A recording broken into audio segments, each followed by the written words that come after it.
Secondly, I suggested 9 years ago to the Armenian community of the Bay Area in San Francisco that Armenians should draw up a list of honorable Turks, just as the Israelis honor the Gentiles who saved the lives of Jews during the Nazi Holocaust. The Turkish names are known.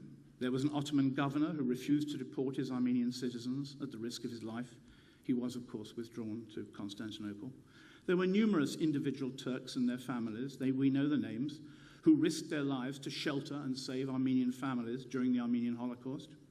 One of them was a Turkish police officer who stopped rapists from attacking Armenian women and children on the death marches. He's named in the famous British Foreign Office Blue Book. You should honor these brave Turks, as Obama, rather belatedly, suggested yesterday. Ask the modern-day Turkish government to honor them with you. If the Turkish government continued to deny the genocide, then the Turks cannot do this.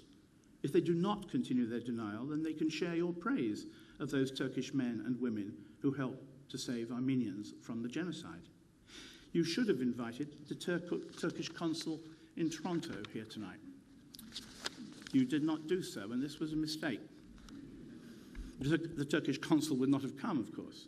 To have done so would mean acknowledging the genocide.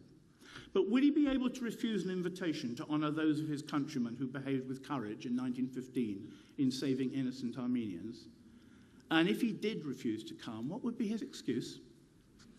Your battle is not something which does not concern Canada, or does not concern Obama, or does not concern Turkey, even if it does not concern the Globe and Mail. Genocide has no time limit, and all of us of every nation, men and women, even journalists, have a duty to recognize the facts of history without quotation marks, without tautology, without fear of abuse. I was very struck 10 years ago when I went to see one of the last Armenian genocide survivors in Beirut and heard his testimony.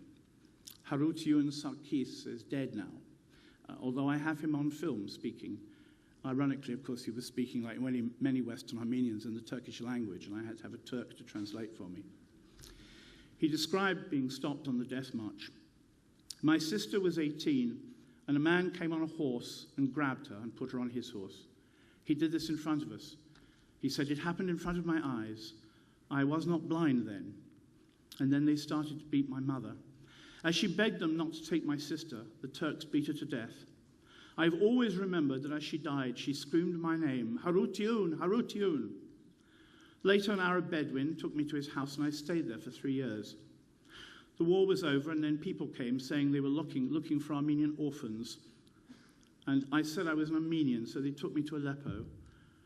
There, I caught a virus that affected my eyes. I was suddenly blind, and I was only 11 years old. Until I was 23, I was filled with rage because the Turks had taken my sister and beat my mother in front of my eyes until she died. But when I was 23, I felt this was not the right way to be a man. So I began to pray to God so he would see me. I was making peace with myself. And now I am ready to meet my God. I am at peace. Last year, when the big earthquake happened in Turkey, it killed so many Turks, and I prayed to God for those Turks. I prayed for those poor Turkish people. And at a dinner in Istanbul not so long ago, ladies and gentlemen, I entertained some Turkish friends of mine and their families. This is a Fisk trap, which regularly occurs, by the way. They were well-educated people who had read history. They knew all about the work of Tana Akçam and about the 30,000 Turkish signatures asking the Armenians for forgiveness. They knew about Hrant Dink and about the countless Turks who've discovered they have Armenian grandmothers. After an hour or so of my Istanbul dinner, I turned cruelly to one of the guests, a senior government civil servant, and said to him, "Okay, tell us about the Armenian genocide." And he replied, "Robert, of course we all know it happened." I rather think the truth is coming, ladies and gentlemen. A lot of Turks, I suspect, are waiting for it. And I think there are things you can do to help them say so. Thank you for your patience tonight, ladies and gentlemen.